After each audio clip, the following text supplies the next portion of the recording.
Welcome to the online class. The good shepherd education centre अथवा Asha national English school से हिंदी की शिक्षिका Mrs Agnihotri. आज की क्लास कक्षा 2 के विद्यार्थियों के लिए है। आज हम आपके पुस्तक से पाठ 2 का अध्ययन करने जा रहे हैं। पाठ का नाम है सच्चा उत्तराधिकारी। एक समय की बात है, एक राजा था। वह अपनी प्रजा को बहुत अच्छी तरह पालन करता था। वह हमेशा यह ध्यान रखता था कि उसके राज्य में कोई दुखी ना हो। चोरी करने वालों को कड़ी से कड़ी सजा दी जाती थी, इसलिए उसके राज्य में कोई चोरी नहीं करता था। एक दूसरे की मदद करते थे और आपस में प्यार से रहते थे। राजा के 4 बेटे थे, गोपाल, नंदन, विक्रांत और प्रशांत। चारों राजकुमार बहुत बुद्धिमान थे, चारों बहुत बहादुर थे और चारों एक दूसरे से बहुत ही प्यार करते थे। राजा ने एक दिन तय किया कि राजा को यह तय करना बहुत कठिन था कि वह अपने उत्तराधिकारी के रूप में किस पुत्र को चुने। एक दिन राजा ने अपने चारों पुत्रों को बुलाया और उनसे पूछा, तुम्हें कौन सा पशु पक्षी सबसे ज़्यादा अच्छा लगता है? सबसे पहले राजकुमार गोपाल ने, जो कि बड़ा पुत्र था, मुझे शेर सबसे ज़्यादा अच्छा लगता है क्योंकि वह जंगल का राजा होता है, वह बहुत बहादुर होता है।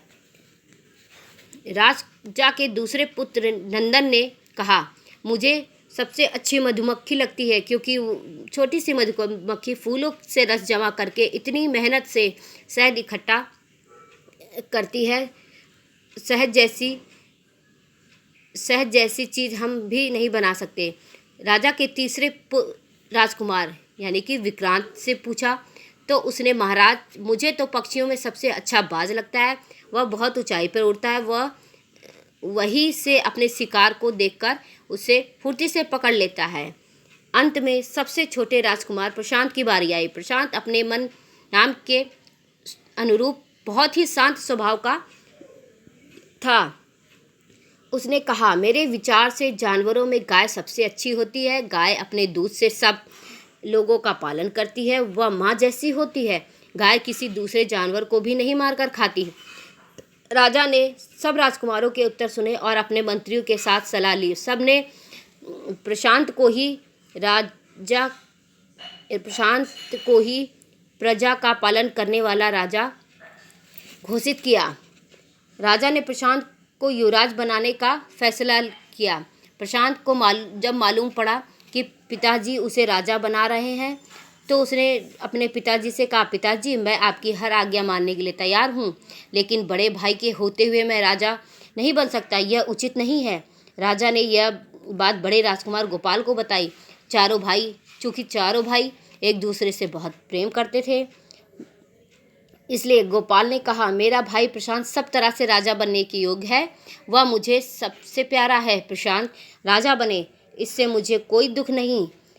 अब दूसरी समस्या आ गई। प्रशांत चाहता था कि गोपाल राजा बने और विक्रांत चाहता था कि राजा का फैसला माना जाए और प्रशांत राजा बने। तब राजा ने मंत्रियों के साथ फिर से विचार किया और यह फैसला किया कि राजा का काम चारों राजकुमार अपने अपने गुणों के अनुसार देखेंगे और उसने चारों राजकुमारों को उनकी योग्यता के अनुसार राज्य के कार्यभार को सौंपा।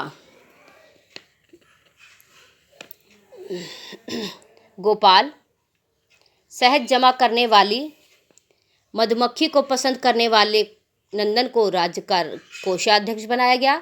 बाज की तरह फुर्तीले स्वभाव को पसंद करने वाले विक्रांत को सेनापति बनाया गया।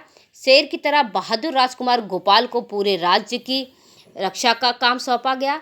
प्रशांत को प्रजा का पालन करने वाला राजा बनाया गया।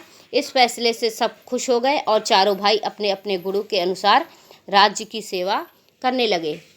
धन्यवाद। अब नेक्स्ट वीडियो में आप अपने पाठ से संबंधित एक्सरसाइज का अध्ययन करेंगे। धन्यवाद।